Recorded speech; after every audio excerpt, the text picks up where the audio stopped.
요한계시록 6장입니다.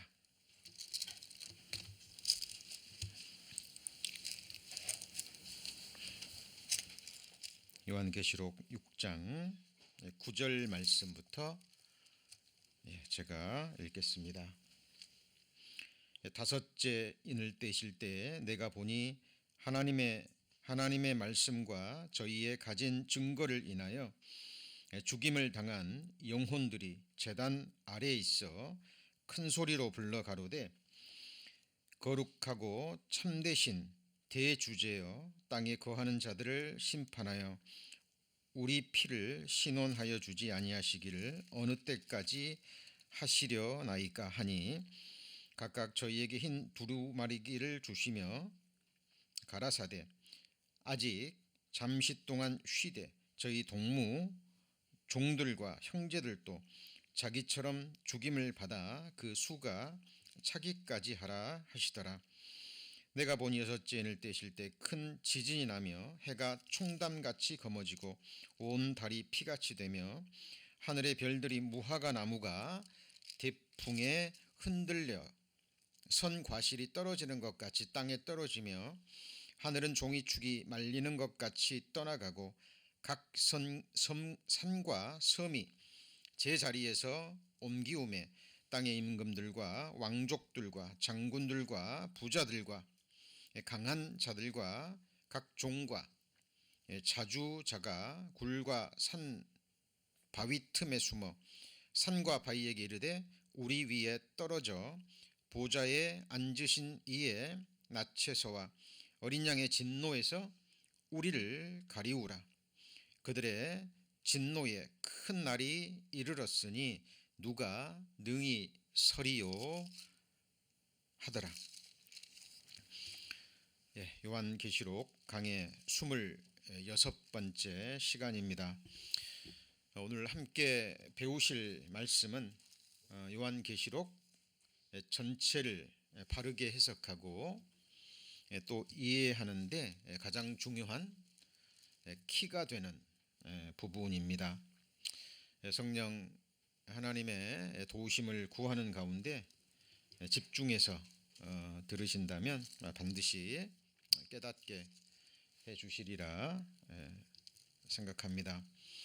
그 핵심적인 내용은 요한계시록의 타임라인입니다. 요한계시록에 기록된 사건들의 시간적 순서의 이해에 해당되는 부분입니다. 성경 전체가 일관되게 연대기 순으로 기록되지는 않았죠. 연대 순으로 시간 순서대로 사건이 기록되다가도요, 갑자기 과거의 사건을 다시 조명합니다. 그리고 전에 기록하지 못했던 부분들을 삽입해서 설명하는 그런 구절들도 그런 부분들도 굉장히 많이 있죠. 요한계시록은 더더욱 그렇습니다.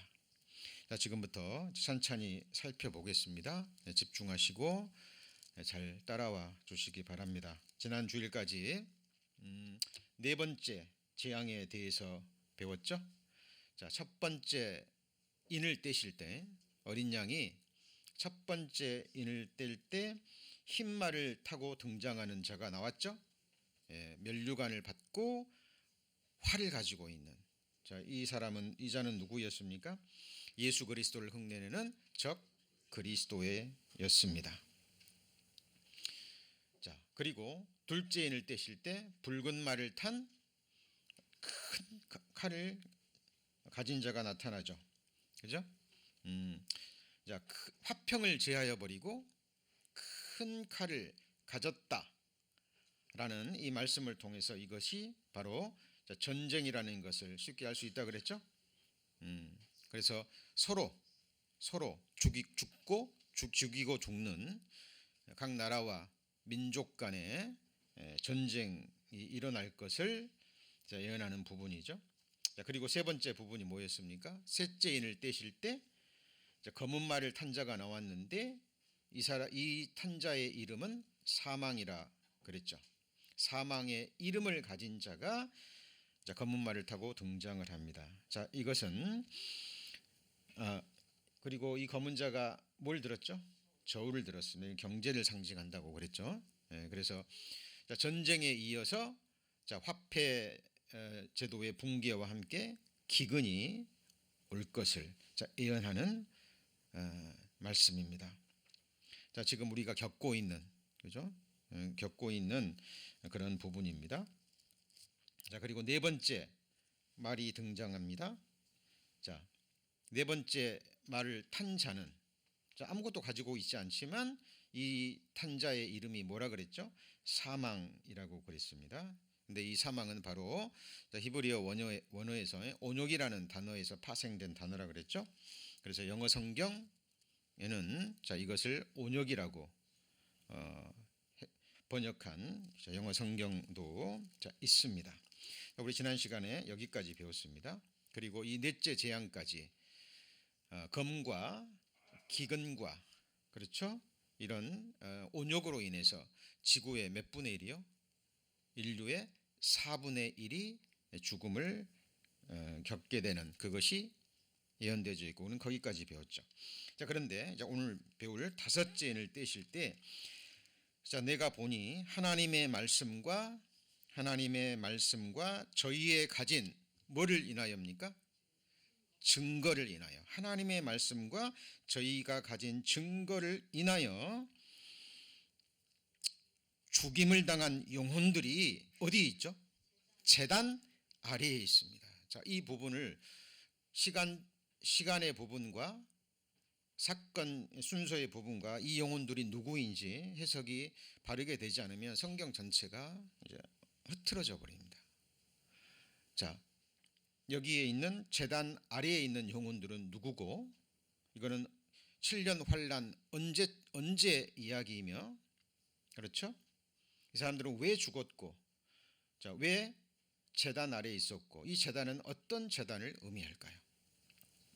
자, 여기 다섯째 인을 뗄 때 죽임을 당한 제단 아래 영혼들이 나오죠. 그죠? 그럼 이 제단은 뭐를 전제로 하는 겁니까? 성전이 있어야 제단이 있는 거예요. 자, 그래서 성전 제단을 의미합니다. 이 영혼들이 성전 제단 아래에 있어요. 왜 그럴까요? 자, 지금부터 답을 찾아가 봅니다. 자, 데살로니가후서 2장 4절에 저는 대적하는 자라 범사에 일컫는 하나님이나 숭배함을 받는 자 위에 뛰어나 자존하여 스스로를 높이는 겁니다. 자, 하나님 성전에 앉아 자기를 보여 누구라고 합니까? 하나님이라 하느니라. 이 성전 아래, 성전 제단 아래 하나님의 말씀과 자기의 가진 증거, 믿음의 증거입니다. 예수 그리스도라는 증거를 인해서 죽임을 당해서 제단 아래 그 영혼들이 있는 거예요. 왜 제단 아래에 있을까요? 이 제단 아래서 제단에서 죽임을 당한 거예요. 왜 죽었을까요? 그리고 이거는 7년 환란 어느 시기에 있었을까요? 자, 여기 보시면 이 사람은 누군지 알 수 있죠? 당연히 적 그리스도입니다. 이사야 14장에 하나님과 비길이라, 자기 위치를 벗어나서 하나님과 비길이라 하고 하늘에서 전쟁을 일으켰던 루시퍼가 타락하여 사탄이 되었죠. 그렇죠? 사탄의 권세를 받은 적 그리스도. 첫 번째 인을 뗄 때 누가 나타났어요? 바로 적 그리스도가 흰말을 타고 멸류관을 받고 사탄으로부터 권세를 받고 나타났죠. 교회가 들림받은 이후에 7년 조약을 맺고 다니엘 70일의 마지막 7일회가 시작되는 거예요. 그리고 3년 반 동안은 나름대로 여러 문제들을 해결하며 사람들에게 마음을 얻을 것입니다. 그런데 이제 7년 환란 딱 중반기에 이르게 되면 이 성전에 앉아서 자기를 보여 하나님이라 하고, 그리고 이따 찾아볼 겁니다. 요한계시록 13장에 말하는 우상을 세웁니다. the image of idol, 우상을 세워서 그 우상에게 경배하지 않는 자마다 전부 다 죽임을 당한 부분이 기록되어 있습니다. 자, 사탄은요, 하나님처럼 되고자 했던 존재죠. 그래서 자기가 경배받고자 하는, 예배받고자 하는, 높임받고자 하는 그 갈망이 사탄에게 있는 겁니다. 자, 그러면 여쭤보죠. 지금 이 땅에 이스라엘 성전이 있어요, 없어요? 없습니다. 없죠? 지금 거기에는 이슬람 사원이 세워져 있죠. 그러면 이 성전이 세워져야 되겠죠. 언제 세워질까요? 교회가 들림 받고요. 자, 7년 환란 시작 부분에 이스라엘 민족과 함께 7년 조약을 맺으면서 빠른 시간 안에 이 성전이 세워질 겁니다. 지금 모든 준비가 다 끝났어요. 모든 준비가. 자, 제3 성전의 준비에 관한 겁니다. 자, 이 영상을 한번 보시죠. 자, 불 좀 꺼주시기 바랍니다. From many passages of Scripture in the Bible concerning the future, prophecies that regard the nation of Israel, we realize that the temple must be rebuilt in order for these prophecies to be fulfilled. It is interesting to note that the Jews are very interested in the rebuilding of their temple. There have been several groups that have formed with the intent of the rebuilding of the temple. Already, they are making instruments to be used in the temple for the sacrifices and for the temple worship. And you can go to Jerusalem today and you can see some of the furniture and utensils that have already been made according to the Levitical law. One of the next things to take place will be the rebuilding of the temple. How do we know? Jesus, Paul, and John all make reference to it. And of course, the interesting news out of Israel is they are preparing to rebuild. The Temple Institute has fabricated 63 of the 103 implements to be used in the temple. There are several hundred young men being trained to serve as priests in the temple. Scientists are in earnest, searching out the remaining loose ends, not the least of which is the precise location of the temple. There's something in the Israeli soul about this temple. They already have the plans, they've got the stones, they've got the instruments, they've got the robes and so forth. They're ready to go. And the temple will indeed be rebuilt.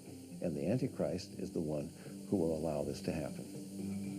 Several Bible verses confirm that the Jewish temple will be rebuilt in Jerusalem during the final days. In Revelation chapter 11, verse 1, we read, "Rise and measure the temple of God, the altar, and those who worship there." God foretold all of this, and this is the great sign. You say, does God exist? How do I know God exists? Israel. Take a look. Exactly what he said would happen has happened. You can't be an atheist. You can't be an agnostic. Nobody can deny it. These are the facts. It's happened before our very eyes. And, of course, there's more yet to come. And because what he foretold has already happened, we have every confidence that what he says is yet to happen will indeed happen exactly as the Bible says. 자, 세 분의 미국의 성경대로 가르치는 복음주의 목사님들이 나와서 지금 제3 성전 건축 준비가 끝났다는 그 내용이죠. 자, 또 하나 보시겠습니다. The temple has to be built on exactly determined, to a certain extent can be determined by mathematicians. Oh, but all of these difficulties, okay, but it's still possible. To build a temple on a Temple Mount is much easier than to establish the state of Israel.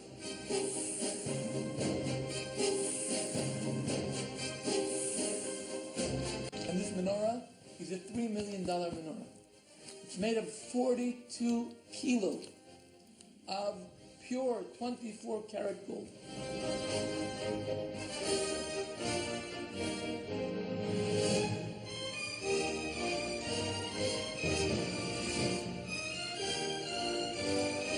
And now the latest project is there's a team of architects who are working on the blueprint. For me, we start now to feel like the Masech is coming, or not, the time of the temple is coming. It's already ready. We're ready. 자, 지금 왜 유대인들은 성전을 지으려고 할까요? 아직 메시아가 오지 않았다고 생각하기 때문에 메시아를 기다리고 있는 거예요. 그렇죠? 자, 그래서 이 성전에 대한 모든 준비가 다 끝났습니다. 이스라엘이 엄청난 재물을 갖고 있는 거 아시죠? 권세를 가지고 있고 이 미국을 움직이고 세계 역사를 주도하는, 보이지 않습니다. 겉으로 드러나지 않아요. 여러분, 정치를 하려면 제일 필요한 게 뭔가요? 재물과 정보입니다. 이것을 누가 잡고 있어요? 이스라엘 백성들이 꽉 잡고 있습니다. 그리고 전 세계를 움직이는 거예요. 그 뒤에는 누가 계실까요? 하나님이 계시고, 그리고 또 사탄의 역사가 그 위에 있고, 그 위에 하나님의 섭리와 통치가 있는 겁니다. 자, 7년 환란이 시작되면 이 성전이 지어질 겁니다. 그리고 이스라엘 백성들은 이곳에서 제사를 드리게 될 거예요. 메시아를 기다리면서. 그죠? 그리고 자, 유대인 중에서 분별하지 못한 사람들은 적그리스도가 꼭 오시고자 했던 그리스도인가? 전에 말씀드렸죠. 그가 죽었다가 죽은 것처럼 됐다가 다시 살아날 때 그를 따르는 자들이 있다 그랬죠. 그러나 자, 3년 반 그 기간 동안에 자, 구원을 받은 오늘 제단 안에 나온 영혼들이죠. 그 영혼들이 이 적그리스도에게 경배하기를 거부하고, 그죠? 적그리스도가 가짜임을 알고 하나님의 말씀과 자기의 가진 증거를 인하여 적그리스도를 성전에서 경배하기를 거부할 때 죽임을 당하는 거예요. 그리고 그 영혼들이 어디가 있어요? 제단 아래에 임시적인 거처에 있는 겁니다. 성경에 그것을 말씀하고 있는 거예요. 자, 그리고 이것이 3년 반 중간에 있을 일이라는 걸 어떻게 하냐면 함부로 해석하는 게 아닙니다. 다니엘서 9장 27절에 다니엘의 70일의 예언 중에 나오는 얘기입니다. 그가 장차 많은 사람으로 더불어 몇 일에요? 한 일에. 영어 성경에 보면 in the middle of the week 그랬으니까 주간이라고 해석하기 쉬운데 이것은 모든 신학자들이 100% 동의하는 것입니다. 이 일에는 하루가 몇 년이에요? 1년으로 계산합니다. 하루가 몇 년이라고요? 1년. 그럼 한 일에면 한 주면 몇 년이죠? 7년입니다. 7년. 이거는 예외 없이 전부 다 모든 신학자들 100% 동의하는 부분입니다. 그러니까 한 그 일의 절반에, 그죠? 여기 보면 in the middle of the week 7년이니까 중간이 언제예요? 3년 반 딱 중간에 뭘 금지해요? 제사와 예물을 금지하는 거예요. 그러니까 3년 반 동안에는 이스라엘 백성들에게 제사 지내고 하게 하다가 3년 반이 딱 되면 제사와 예물을 금지하고 그리고 자기가 성전에 앉아서 자기를 보여. 뭐라고요? 하나님이라 하고 누가 경배를 받아요? 자기가 경배를 받고 자기를 추종하는 사람들에 의해서 자기에게 제사를 받게 될 거예요. 그럼 분별하는 사람들은요? 하나님의 말씀과 자기 증거를 가진 사람들은 전부 다 뭘 당해요? 죽임을 당합니다. 그러면 여기 보면 미운 물건이 날개를 의지하여 설 것이며 이 미운 물건이 무엇일까요? 여기서 날개라고 해석되는 것은요. 날개는 몇 개입니까? 2개죠. 적그리스도가 정치와 종교의 힘을 얻어서 정치와 종교가 통합이 돼요. 그래서 그 세상의 모든 세력을 스스로 입고 세상의 말 그대로 왕이 되는 겁니다. 그리고 자기를 보여 하나님이라 하고 여기에 미운 물건, 여기 abominations 그랬는데 이거는 가증한 것입니다. 그러니까 우상을 세우는 거죠. 말하는 우상을 세워서 거기다가 경배하고 절을 하지 않는 자마다 누구든지 전부 다 뭐예요? 죽임을 당하는 이 일이 일어날 겁니다. 자, 지금 타임라인 이것이 언제 일어난다고요? 한 일회의 중간에. 그렇죠? 그러면 다섯째 이는 전 3년 반입니까? 후 3년 반에 일어날 일입니까? 후 3년 반에 일어날 이야기입니다. 자, 타임라인이 정리가 되셨죠? 자, 그리고 요한계시록 13장 15절 보시면 저가 권세를 받아 누구에게요? 짐승의 우상에게. The image of the beast. 이게 바로 미운 물건이에요. 세우고 그 짐승의 우상으로 말하게 하고 짐승의 우상에게 뭐 하지 않아요? 여러분, 사람에게 경배한다는 말은 맞지 않아요. 에? 누구에게만? 하나님에게만 해당되는 겁니다. 예배와 경배는 오직 누구요? 하나님. 경배하지 아니하는 자는 몇이든지 전부 다 어떻게 해요? 죽이게 하니라. 이때 하나님의 말씀과 자기의 가진 증거를 인하여, 예수를 향한 증거죠. 이들은 특히 유대인들 가운데 과거 자기 조상이 죽였던 그 예수 그리스도가 바로 구약 성경이 증거하는 메시아였음을 깨달은 거예요. 구원받았습니다. 우상에게 절할 수 있어요, 없어요? 못합니다. 경배할까요, 안 할까요? 안 합니다. 누구든지 전부 다 죽임을 당합니다. 요한계시록 13장 13장 방금 말한 내용이 자 15절입니다. 15절 요한계시록 13장 15절.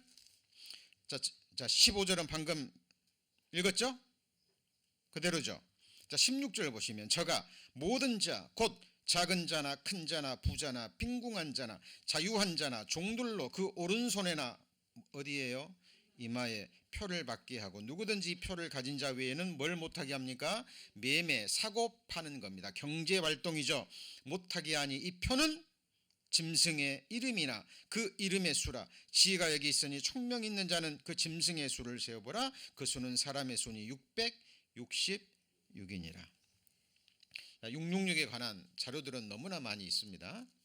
자, 지금 이게 굉장히 오래된 자료입니다. 첫 번째 영상은. 근데 이 영상에서 약 20년 정도 된 자료예요. 그런데 벌써 이때부터 이제 화폐가 없어지고 이제 크레딧 카드로 이런 것들로 매매가 이루어질 것이다라고 예언을 했는데 지금 그대로 됐죠. 그렇죠? 네. 영상을 한번 보시기 바랍니다. People believe we are now living in what the Bible calls the end times, a period of great social upheaval and natural disasters. The list includes earthquake, fire, pestilence, wars, and rumors of wars.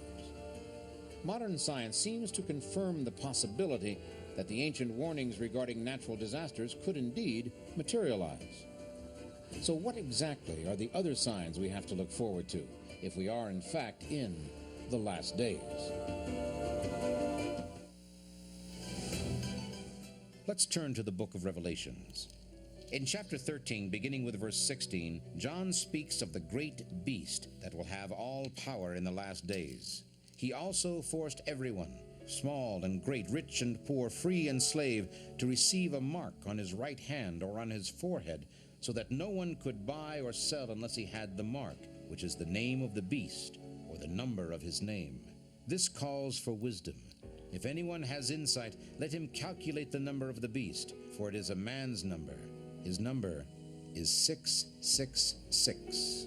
What John seems to be describing in considerable detail is a cashless society. Is that a possibility in our lifetime? Credit cards are marvelous things. These little pieces of plastic make it unnecessary to pack large sums of cash or write out dozens of checks. Just swipe it through the card reader and instantly your bill is paid.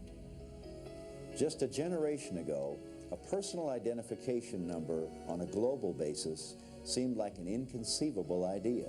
And yet today, it is not only possible, but it is very near to becoming a stark reality. We're all familiar with the barcode system for checkout. It's currently in use in practically every retail outlet in our country, as well as most of the technologically advanced countries around the world. But does a technology exist that would make it possible to simply pass the laser reader across the back of your hand or forehead? And what would the laser be reading? Different translations of the Bible disagree, by the way. Some say the mark will be on the hand, others say in the hand or forehead. The technology not only exists, but it has been tested extensively and successfully. I personally have seen one of these implantable devices. It's a small device about the size of a grain of rice. Interestingly enough, in certain subjects, it had to be removed because it caused a reaction similar to boils. This has some very interesting biblical implications. There are a number of groups that are promoting the advantages of a cashless society.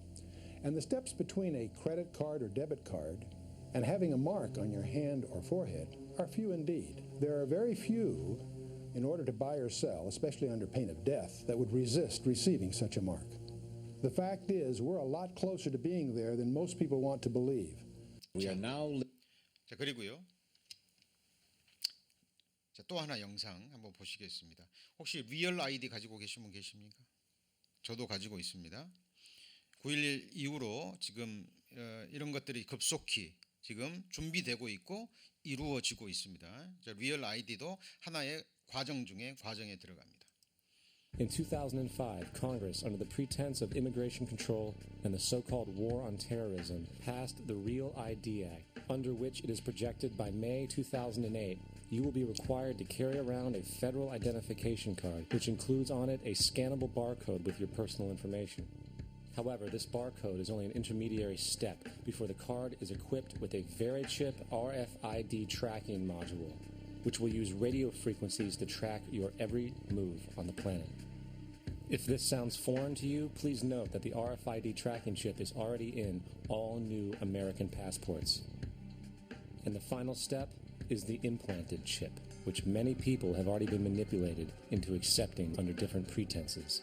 We have a Florida family who are really pioneers in a brave new world. They have volunteered to be the first ever to have microchip identification devices implanted into their body. After 9/11, I was really concerned with the security of my family. I wouldn't mind having something planted permanently in my arm that would identify me. In the end, everybody will be locked into a monitored. 자, 공항에 가시면 이렇게 리얼 아이디를 내면요, 거기 그냥 스캔만 딱 하면 여러분의 사진, 여러분의 권한 기록들이 쫙 뜹니다. 범죄 기록부터 시작해서 거주지 모든 것이 거기 다 나와요. 요건도 마찬가지고, 그렇죠? 자, 이것도 과정입니다. 중간 단계예요. 그러니까 그리고 이제 칩을 받게 되잖아요. 자, 그러면 지금 이제 마켓에서 장을 보실 때 어떻게 하죠? 크레딧 카드로 계산하죠. 이제 정말로 이제 이 칩을 받게 되면 이 칩도 666표가 아니에요. 아닙니다. 받게 되면 여러 가지로 편한 점이 많아요. 마트켓 가셔가지고요, 그냥 물건 가지고 뭐 하시면 돼요? 나오면 돼요. 그리고 여러분이 길가에서 이렇게 병 중에 쓰러지시더라도 응급차가 와가지고 그 칩에 스캔만 하면 뭐가 뜰까요? 컴퓨터에 여러분의 병원 기록, 왜 쓰러졌는지, 당 때문에 쓰러졌는지, 뭐 때문에 쓰러졌는지. 그러니까 유익이 되는 점도 있어요, 없어요? 있습니다. 자, 지금 이런 시대가 오고요. 지금 이런 상점이 제가 아마존에선가 표는 아니지만 어떤 것만 가지고 있으면 그냥 물건 가지고 나오는 순간 자기 은행 계좌에서 이렇게 그 아마존으로 계산이 넘어가는 것도 있다고 들었습니다. 한번 보시죠. 매장이 똑똑해진다. 이 사람이 지금 물건을 훔치고 있습니다. 그것이 사람들에게 어떤 변화를 가져다 줄까?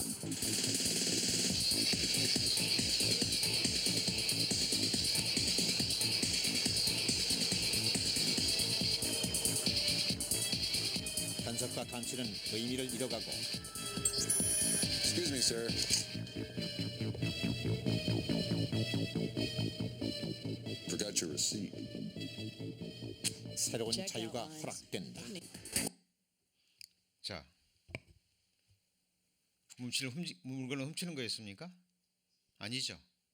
아니에요. 그냥 마켓에 가서 자기가 필요한 물건 가지고 나오는 순간 계산이 이루어지고 영수증이 나오죠. 그죠? 이마나 오른손에 표를 받지 않으면 이제는 뭘 못해요? 매매를 하지 못하는 그 시대가 사실 다 준비된 거예요. 그리고 이제 단계적으로 사람들이 익숙하게 만듭니다. 여러분 놀이동산이나 어떤 뭐 리조트 같은 데 가면 여기다가 이 손목에 뭐 감아주죠. 그죠? 그것만 있으면 식당에서 밥도 그리고 어떤 장소에 들어가는 것도 전부 다 프리죠. 왜요? 이미 다 계산이 됐다는 그 표로 이걸 받는 거예요. 어떤 거는 실제로 바코드가 거기 있습니다. 그리고 바코드 중에 이 양 가운데와 양가에 긴 두 줄이 있죠. 그게 666입니다. 자, 지금 성경에 1900년 전에 예언된 말씀이 지금 우리 눈앞에 뭐 하고 있는 겁니까? 실제로 이루어져 있는 것입니다. 그리고 사탄은 실제로 높임받고 경배받기를 원하는 거예요. 그리고 모든 사람들 마음대 그 교만한 마음을 심기어져서 사람들 위에서 통치하고 다스리고자 하는 그런 하나님이 받은 권세가 아니라면 그 모든 것은 바로 사탄에게 주어진 것들임을 알 수 있습니다. 우리 욥기서 41장, 욥기서 41장입니다. 자, 성경에 보시면 자, 사탄에 관한 여러 가지 상징적인 용어가 있습니다. 유다서 1장에 보면 한번 같이 볼까요? 처소를 떠난 자, 자기 위치를 벗어난 거죠. 그리고 하나님의 대적 벨리알, 바알세불, 마귀, 옅뱀, 그리고 자 리워야단이 있습니다. 리워야단, 이것이 악어로도 해석이 되고 용으로도 해석이 되는데, 자 이사야 41장 1절에 내가 능히 낚시로 뭐라 그랬죠? 악어. 자 이게 리워야단인데요. 자, 이것이 뒤에 보면 34절, 41장 34절 보시죠. 41장 34절 같이 읽습니다. 모든 높은 것을 낮게 보고 모든 교만한 것에 왕이 되느니라. 누구를 가리키죠? 사탄, 마귀, 악한 영들입니다. 하나님에 의해서 피조된 피조물이지만 너무나 큰 영광과 권세를 많이 받았어요. 그래서 하나님과 싸워서 하나님의 자리에 오르고자 했던 그 사탄의 권세를 받은 그 사탄으로부터 능력과 권세와 면류관을 받고 성전에 앉은 자가 바로 적 그리스도입니다. 자, 사탄은 항상 하나님의 흉내를 내요. 성부, 성자, 그 다음에요 성령, 맞죠? 자, 성부에 해당되는 게 사탄이죠. 성자에 해당되는 게 누구예요? 적 그리스도. 성령에 해당되는 게 같이 해보시죠. 거짓 선지자.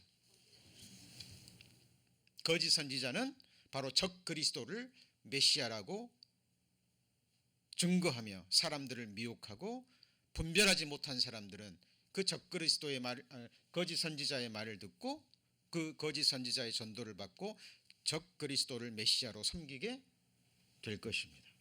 그죠? 실제로 그것을 믿기에 적 그리스도에게 경배하지 않는 자들을 그 사람들이 죽어다가 성전에서 목을 쳐서 죽이는 거예요. 일종의 인신 제사를 드리는 겁니다. 사탄은요, 구약 성경 보십시오. 항상 자기 자녀를 비롯해서 살아있는 사람들을 뭘로 드려요? 인신 제사로 드리는 일이 있어 왔습니다. 지금도 어두운 곳에서 이런 일들이 실제로 일어나고 있는 겁니다. 자, 다섯째 인. 자, 요한계시록 6장 넘어갑니다.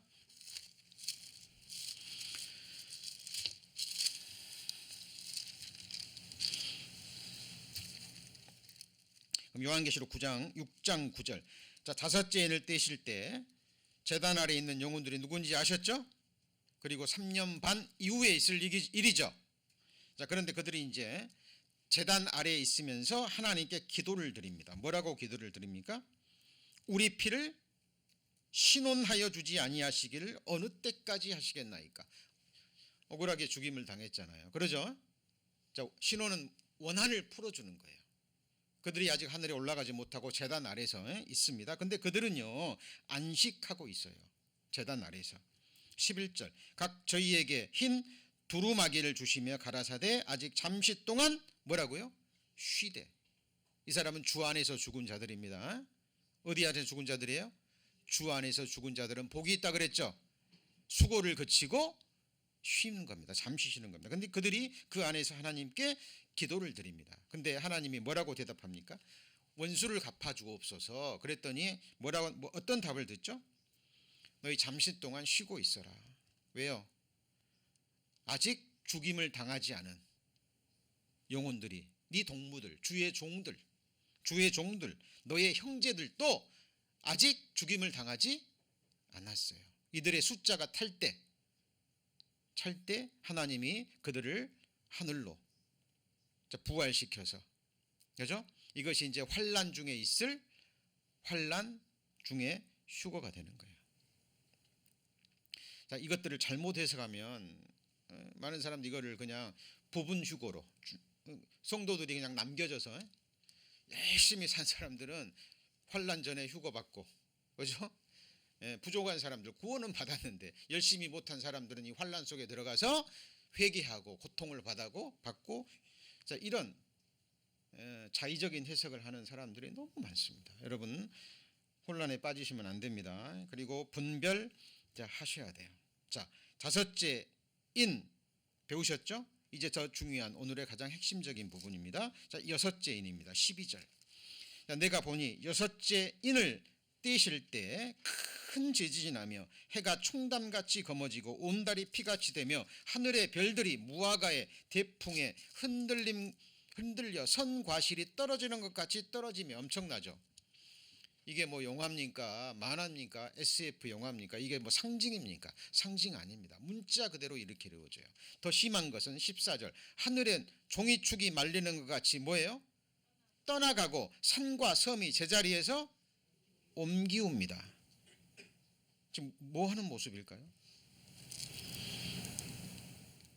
자, 오늘 가장 중요한 부분입니다. 성경의 일곱인, 일곱 나팔, 일곱 대접은, 재앙은 일곱 대접, 일곱인이 다 끝나고 그리고 또 순서대로 일곱 나팔이 또 이루어지고 그 끝나고 또 일곱 대접이 순서대로 이루어지는 그것이 아니에요. 자, 성경에 일곱 인이건 일곱 나팔이건 일곱 대접이건 여섯 번째와 일곱 번째는, 몇 번째는요? 여섯 번째와 일곱 번째는, 그러니까 여섯 번째 인, 여섯 번째 나팔, 여섯 번째, 일곱 번째 인, 그리고 일곱 번째 나팔, 여섯 번째 나팔, 일곱 번째 나팔, 그리고 마지막 대접이죠. 여섯 번째 대접, 일곱 번째 대접. 인과 나팔과 대접 여섯 번째, 일곱 번째는 전부 다 7년 환란의 마지막 부분. 7년 환란의 마지막이 뭐예요? 같이 해보시죠. 아마겟돈 전쟁. 아마겟돈 전쟁과 함께 예수 그리스도와 하늘에 있는 성도들이 뭐하죠? 지상 재림을 해서 전쟁으로 하나님의 심판으로 폐허가 되어버린 이 세상을 다시 새롭게 만듭니다. 그리고 새하늘과 천년 왕국이 시작되는 거예요. 굉장히 중요한 부분입니다. 이 부분을 이해하지 못하면 이게 혼동이 되어버리는 거예요. 뭐 전쟁이 그 전에 일어났는데 중간에 또 나오고 또 마지막에 전쟁이 또 나오고. 지금 보세요. 여섯 번째 인인데 하늘에서 별들이 떨어지고 하늘이 떠나가고 산과 섬이 제자리에서 뭐예요? 옮겨지는 대지각 변동으로 이 지구가 다시 재편되는 거예요. 히브리서 1장에 이 지구가, 이 땅이, 하늘과 땅이 옷처럼 갈아입는다 그랬죠. 그죠? 그리고 말라기서에 보면 떠오르는 해가 떠오르면 치료하는 광선을 낸다 그랬어요. 그때 하나님의 백성들은 외양간에서 소가 나와서 뛰는 것처럼 기뻐 뛰노리라 라고 말씀합니다. 자, 그러면 인재앙에서는 전쟁은 나오지 않아요. 뭐가 나오지 않아요? 전쟁은 나오지 않고 여섯 번째 때 바로 큰 지진과 함께 하늘에서 별들이 떨어지고 그리고 하늘이 선인과 산과 섬이 제자리에서 옮기우는 지구가 다시 대지각 변동을 일으켜서 천년 지구가 옷을 갈아입는 이 부분이 나옵니다. 자 그러면 인지앙에서는 뭐가 안 나왔어요? 전쟁이 안 나왔죠. 이게 빠져 있죠. 그러면 7 나팔과 7 대접에서 이 부족한 부분을 삽입해서 보충해서 설명합니다. 이것이 요한계시록의 기술 방법이에요.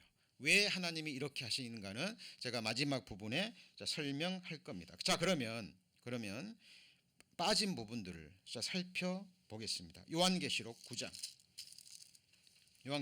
14절입니다. 자, 여섯 번째와 일곱 번째는 뭐라고요?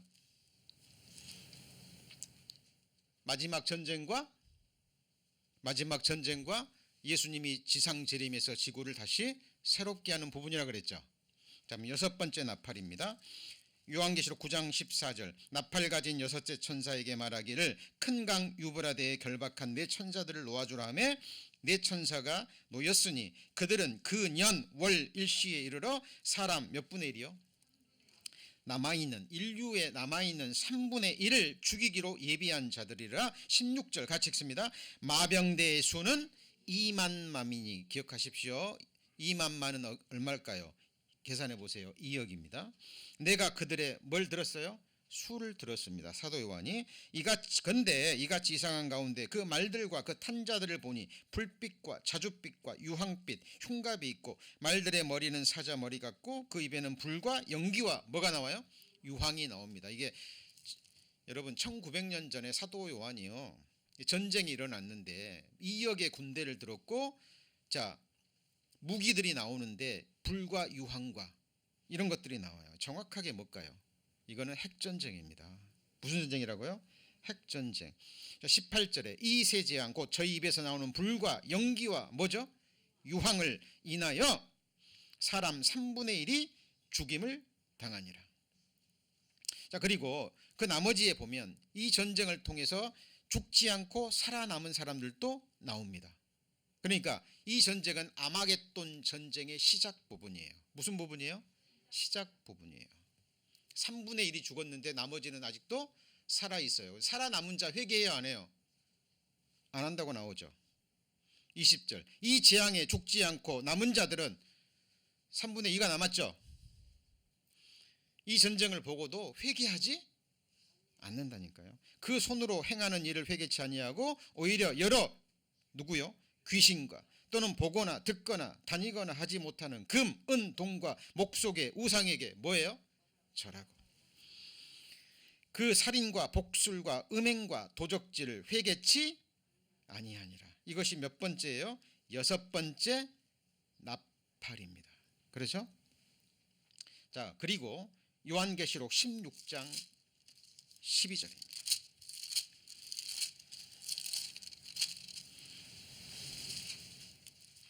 요한계시록 16장 12절 또 여섯째가 그 대접을 자 그러니까 대접인데 몇 번째예요? 여섯 번째. 다시 반복합니다. 인이건 나팔이건 대접이건 여섯 번째, 일곱 번째는 전부 다 뭐예요? 마지막 전쟁과 함께 예수님이 지상 재림하셔서 이 지구를 새롭게 옷처럼 갈아입히는 천년 왕국을 시작하기 위해서 준비하는 과정이라 그랬죠. 자, 이것을 머리에 딱 두시고 성경을 보면 이제 타임라인이 잡히고 이해가 되기 시작합니다. 자, 거기 보시면 12절 여섯째가 큰 대접을 그 대접을 유브라데 소돔에 강물이 말라서 동방에서 오는 왕들의 길이 예비되죠.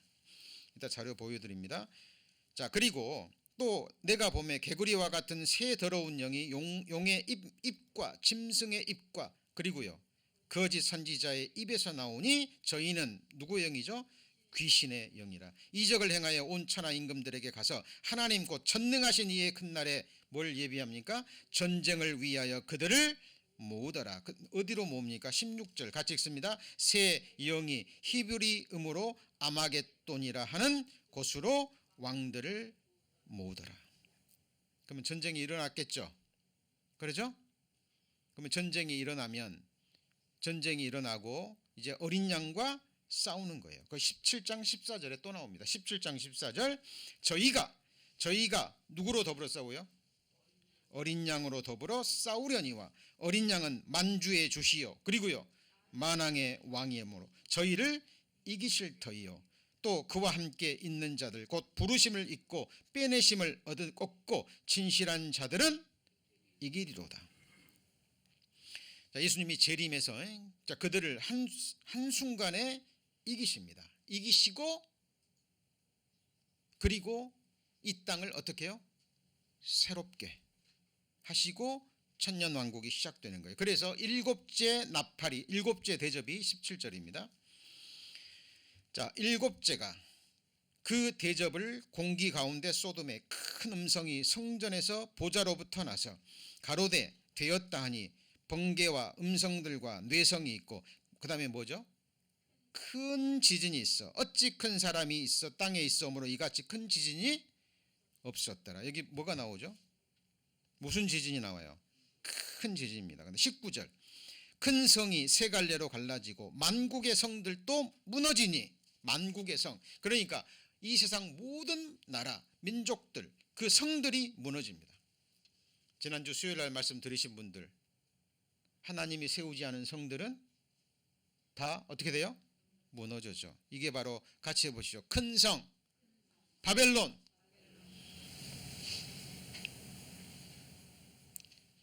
가인이 세운 에녹성부터 시작해서 그죠? 바벨탑. 하나님이 세우지 않는 모든 민족, 나라, 모든 건물은 다 무너집니다. 이때 세상 나라가 멸망되는 거예요. 만국의 성들도 무너지니 큰 성 바벨론이 하나님 앞에 기억하신 바 되어 그의 맹렬한 진노와 포도주의 잔을 받음에 또 그 다음에 20절 같이 읽습니다. 각 섬도 없어지고 산악도 간데 없더라. 21절 또 중수가 한 달란트나 되는 큰 우박이 하늘로부터 사람들에 내림에 사람들이 그 박제를 인하여 하나님을 해방하니 그 재앙이 심히 큼이더라. 그러니까 전쟁과 함께 큰 지진 하늘에서 우박이 내리면서 하나님을 대적했던 만국의 군대들이 나라와 민족과 군대들이 멸망을 당하고 지구가 다시 어떻게 돼요? 새롭게 옷을 갈아 입는 장면이 나오는 거예요. 자, 타임라인이 그려지십니까? 머릿속에 그려지시죠? 자, 요한계시록 19장입니다.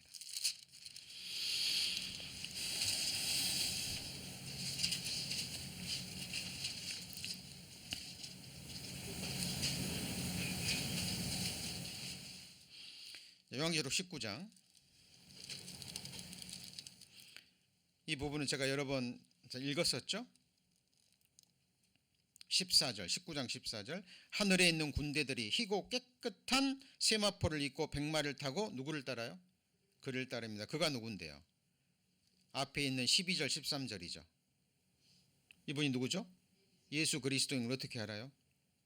13절 또 그가 핏 뿌린 옷을 입었는데 그 이름은 하나님의 말씀이더라. 말씀이 사람이 되신 분이 누구예요? 말씀이 육신이 돼서 누구죠? 예수 그리스도. 제가 해석하는 겁니까? 성경이 성경을 해석하는 겁니까? 성경이 성경을 해석하는 거예요. 그리고 16절에 그 옷과 다리에 이름 쓴 것이 있으니 누구예요? 만왕의 왕이요 만주의 주가 됩니다. 자, 이 사람들이요 이 어린 양과 또 하늘의 성도들과 이 세상의 왕들이 전쟁을 일으킨다니까요. 이게 무슨 전쟁이에요? 아마겟돈 전쟁이에요. 이것이 무슨 상징이 아니라 이 땅에서 실제 일어날 뭐예요? 전쟁이라니까요. 지금 러시아 우크라이나 전쟁 보시죠. 생각지도 못했습니다. 그런데 일어나잖아요. 지금 우크라이나 지금 나라 사람들 상상할 수 없는 고통과 고난을 겪고 있습니다. 이 땅에 일어날 진짜 전쟁인 거예요. 자, 그리고 19절 또 내가 봄에 그 짐승과 땅의 임금들과 그 군대들이 모여 그 말탄 자와 그의 군대로 더불어 뭘 일으키죠? 전쟁을 일으킵니다. 실제로. 그리고 짐승이 잡힙니다. 이적을 행하던 거짓 선지자들 함께 잡힙니다. 그리고 이들은 천년 왕국이 시작되기 전에 유황 불못에 떨어집니다. 짐승과 누구요? 거짓 선지자. 그러면 사탄은 아직 남았죠. 그죠? 자, 사탄은 무적행 속에 천년 동안 갇힙니다. 왜 불못에 사탄은 안 들어갑니까? 들어가면 다시 나올 수 없는 곳이 불못이에요. 천년 왕국 때 태어난 사람들도 하나님이 그 믿음을 점검해야죠. 아시지만 하나님은 모든 사람과 변론해서 이기셔야 돼요. 그래서 사탄을 쓰시기 위해서 마지막 때 천년 동안 가두어 주십니다. 적 그리스도와 거짓 선지자는 7년 마지막 환란 때 어디로요? 불못에 실제로 들어간다니까요. 네. 자, 이것이 마지막 동안에 있을 이야기입니다. 그리고 아까 그랬죠. 하늘에서 뭐가 떨어져요? 우박이 떨어지죠. 욥기서 38장. 성경은요 정말 놀랍고 놀랍습니다. 욥기서 38장. 하나님이 지금 욥에게 하시는 말씀입니다. 3500년 전에. 여러분, 하나님은 영원에서 영원까지 살아계신 분입니다. 전지전능하신 분이에요. 어떤 일을 그냥 생각 없이 우리처럼 순간적으로 충동적으로 행하시는 분이 아닙니다. 욥기서 38장 22절 23절 같이 읽습니다. 네가 눈곡간에 들어갔었느냐? 우박 창고를 보았느냐? 내가 언제요? 환난 때와 무슨 환난 때요? 7년 환난 때. 그리고요 전쟁과 격투의 날을 위하여 이것을 뭐 했어요? 저축하였느니라.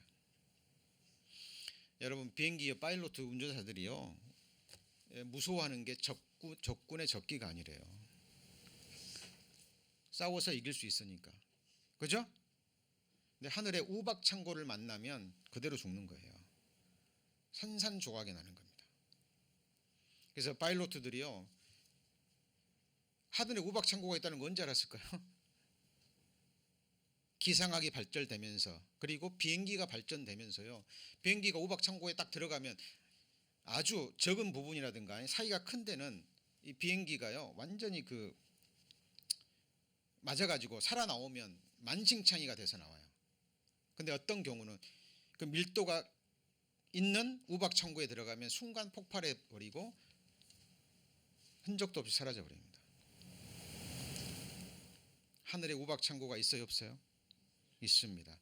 그런데 그것이 한 중수나 된다 그랬죠. 한 달란트. 이게 34kg입니다. 34kg입니다.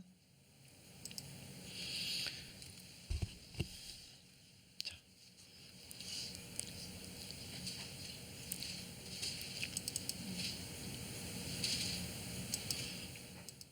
우박. 테니스공 몇 개요? 2개. 농구공만한 우박. 여기서 하늘서 뭐예요? TV 크기. 무게가 6kg. 중국 남부에는 가장 큰 지역은 몇 킬로그램이요? 60kg. 이게 하늘에서 우박 떨어지면 어떻게 될까요?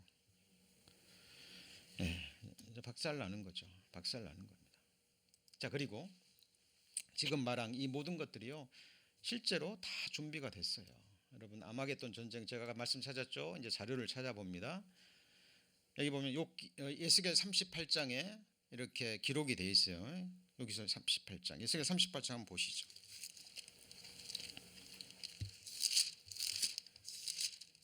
자, 집중하셔야 됩니다. 에스겔 38장. 자, 여호와의 말씀이 내게 임하여 가라사대 인자야 너는 마곡 땅에 있는 곡 로스와 메섹과 두발 왕에게로 얼굴을 향하고 그를 쳐서 예언하여 이르기를 주 여호와의 말씀에 로스와 메섹과 두발 왕고가 내가 너를 대적하여 너를 돌이켜 갈고리를 내 아가리를 깨고 너와 말과 기병 곧 내 온 군대를 끌어내되 완전한 갑옷을 입고 큰 방패와 작은 방패를 가지며 큰 칼을 잡은 무리와 그들과 함께한 바 방패와 투구를 갖춘 바사 페르시아 지금의 이란입니다. 구스 이디오피아 붓 리디아입니다. 고멜과 그 모든 때와 그 다음 뭐라 그랬죠? 같이 읽습니다. 극한 북방의 동알바. 다시 해보죠. 극한 북방. 이스라엘의 극한 북방 90도로 쫙 올라가면 어디가 나와요? 어디야죠? 러시아예요. 러시아. 자, 여기 보면 러시아는 곡과 마곡입니다. 자, 이스라엘에서 딱 올라가면 러시아 소련이라니까요. 동부 유럽 고멜입니다. 터키 도갈마. 자, 이집트는 구스죠. 이란은 옛날에 바사 페르시아예요. 여러분 이란, 이디오피아, 구스 이런 나라들이요 19세기만 해도 친미예요. 친미. 20세기 초반만 해도. 근데 갑자기 최근 몇십 년 들어서 전부 다 친소로 돌아서 버렸습니다. 자, 왜 소련으로 하는가? 지난번에 설명드렸죠. 그리고 여기 보면 지리적인 증거도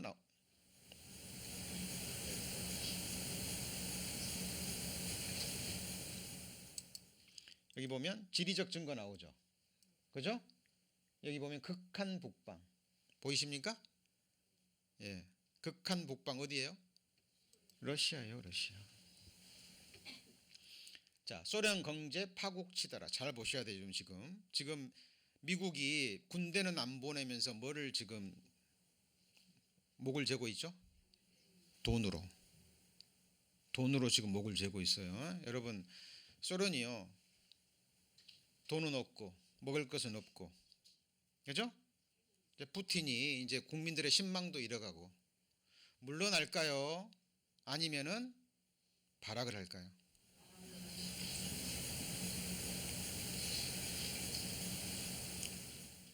정권 놓으면 자기 뭐 하는 거예요?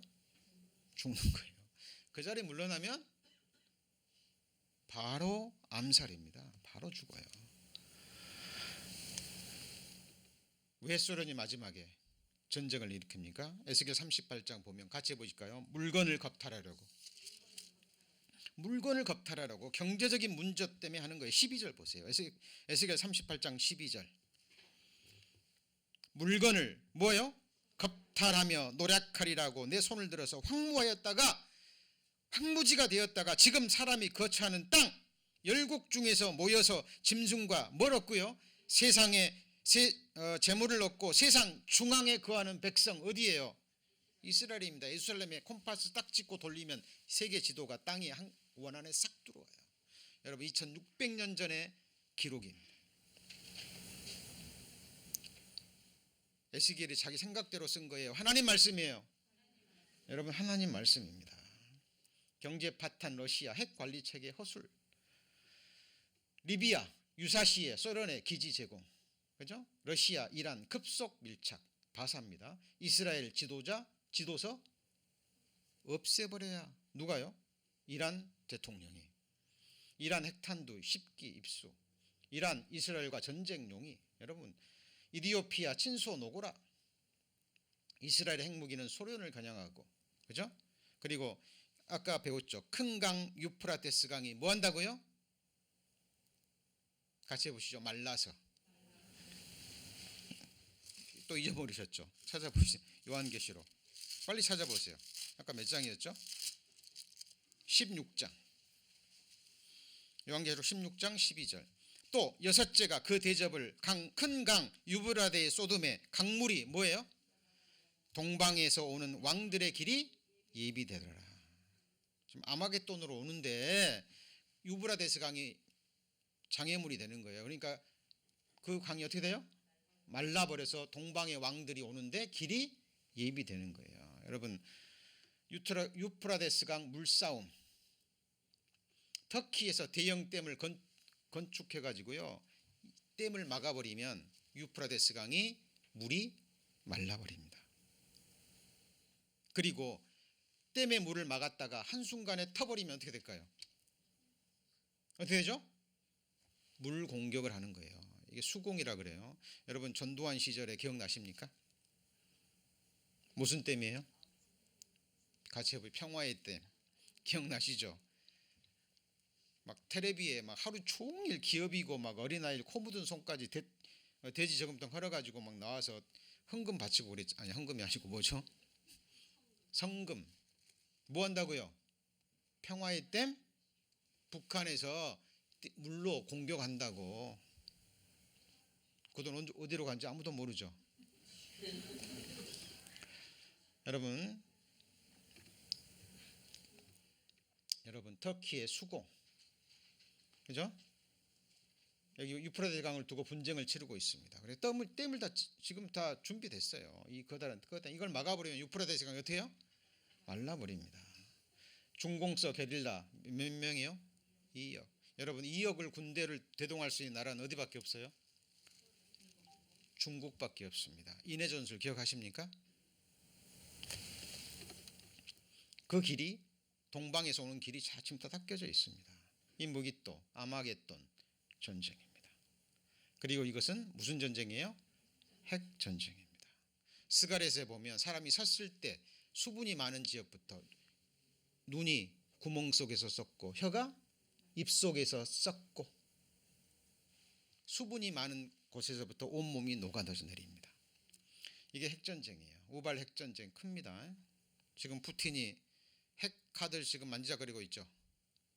경제제하면 우리에게 선전포고한 것으로 간주하겠다. 세계 핵무기 45,000개, 엄청나죠. 버섯구름이 일어납니다. 버섯구름이 일어나면 백주의 대낮에 깜깜해 버립니다. 왜요? 이 분진이 올라가서 햇볕을 100% 차단해 버립니다. 그럼 핵폭탄이 떨어진 지역 아래는 전부 다 흑암이 되는 거예요. 뭐가 돼요? 흑암이. 그리고 가까이 있는 곳은 그대로 죽어버리고요. 멀리서 빛만 쬐면 어떻게 될까요? 살이 녹아져 내립니다. 그래서 손가락 사이 붕대를 감지 않으면 붙어버립니다. 뼈가 녹다가 말았으니까 힘이 없어요. 허리에 이 띠를 두르지 않으면 앉아 있을 수도 없는 상태가 되어버립니다. 이것이 히로시마에 핵폭탄이 떨어졌을 때 실제 이런 일이 일어났어요. 30분이면 지구는 박살입니다. 히로시마 지금 핵 능력은요 엄청나죠. 사람이 섰을 때 이렇게 되는 거예요. 체르노빌 원전이 일어났습니다. 이 소방관이에요. 이 빛에 노출이 됐는데 대머리가 뭐가 됐어요? 머리가 다 빠져버린 거예요. 그리고 눈도 지금 얼굴도 완전히 녹아내리고 손가락 사이에 뭐 감고 있습니까? 붕대 감고 있어요. 이거 체르노빌 원전에 이 피폭된 사람이죠. 그리고 분연은 태양을 가리고 도시는 뭐에 잠겼죠? 어둠에 잠겼습니다. 아모스서 8장입니다.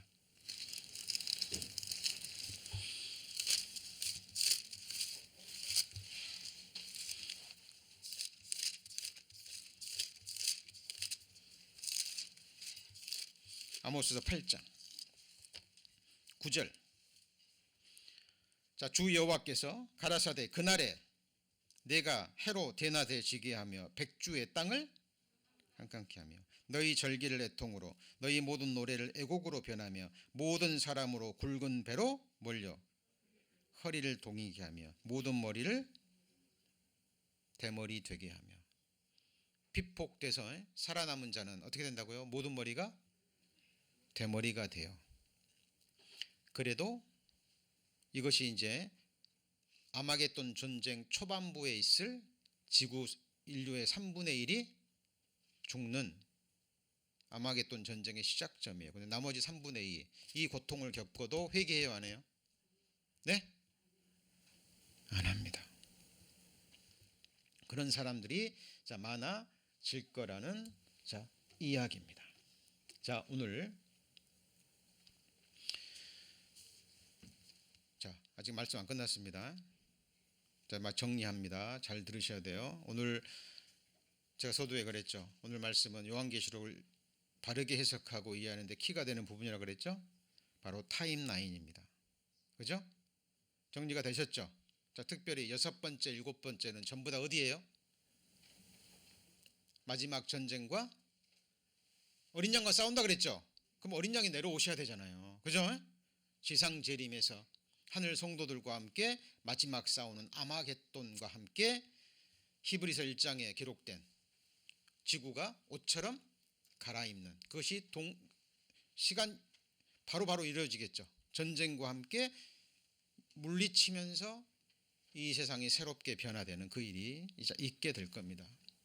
지금 우리는 그 징조들을 보고 있는 시대입니다.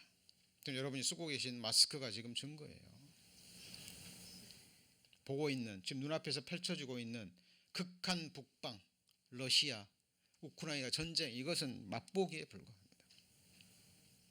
그리고 지금 가스값이 지금 뭐 5불, 6불, 뭐 7불 때도 있다면서요? 뭐 때문에 그래요? 지금 러시아, 우크라이나 전쟁 때문에 그래요. 전쟁 때문에 그럽니다. 남의 이야기가 아닙니다. 자, 여러분, 자 시계 보지 마시고요. 여기 잠깐 보시죠. 금방 끝납니다. 자, 넥슨 창업주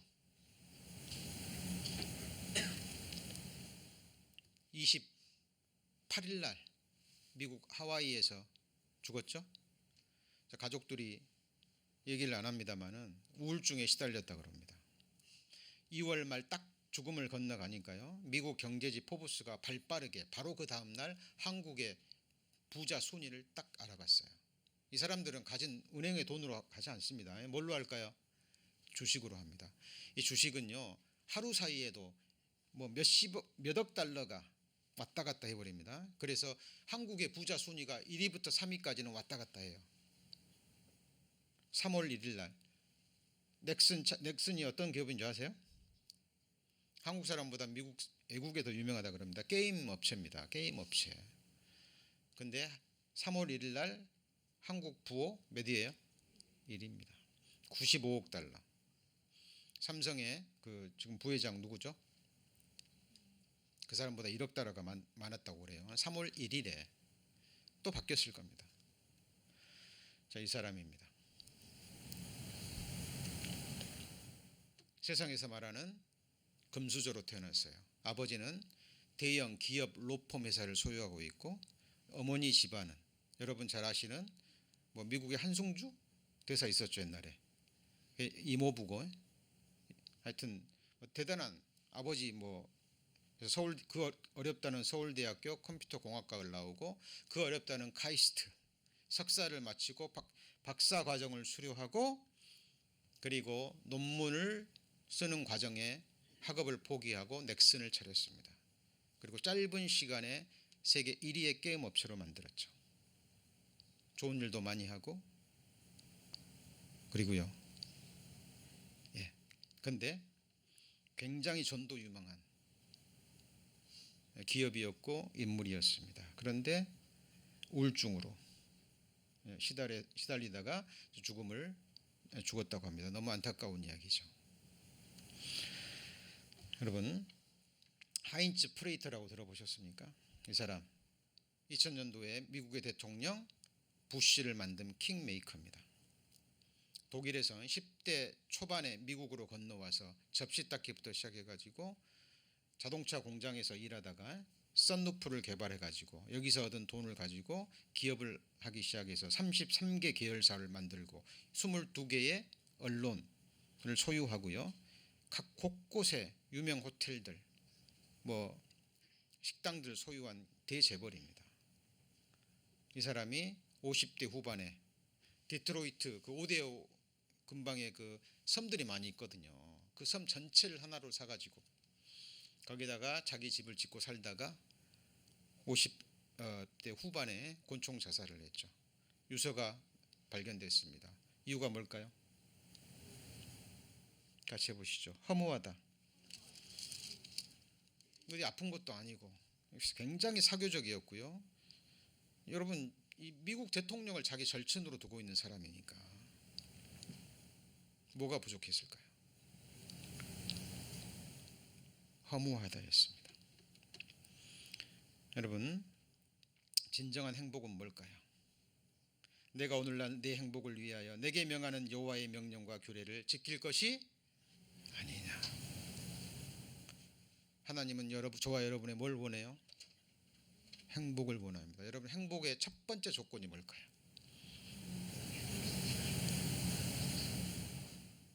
온 천하를 얻고도 뭘 잃어버리면요? 목숨을 잃어버리면 무슨 소용이 있겠느냐. 나는 그의 명령이 뭐예요? 영생. 행복을 위한 명생이 영생 얻으라는 겁니다. 영원한 생명을 얻지 않으면 다 의미가 없는 거예요.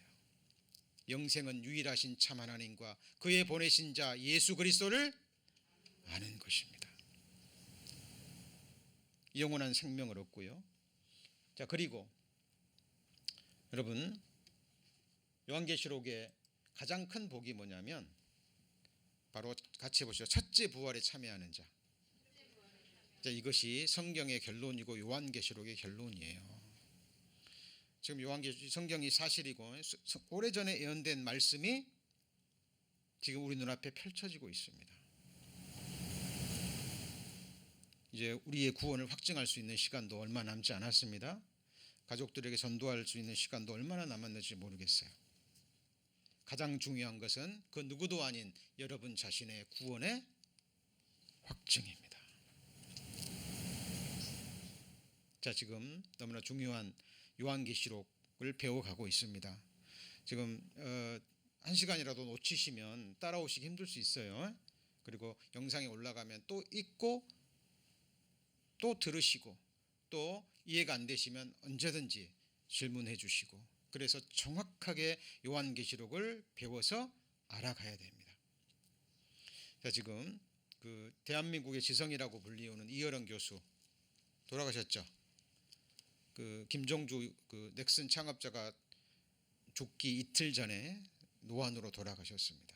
자, 그분에 관한 이야기는 제가 다음 주일날 이 말씀과 또 연관이 되기 때문에, 또 성경에서 말하는 가장 중요한 메시지와 연관이 되기 때문에 제가 그것은 그때 말씀을 드리기로 하겠습니다. 자, 오늘 말씀 타임라인에 관한 거 핵심적인 부분을 배웠죠? 자, 다음 시간에 이제 미처 배우지 못한 부분 계속해서 배워 나가시겠습니다. 기도하시겠습니다.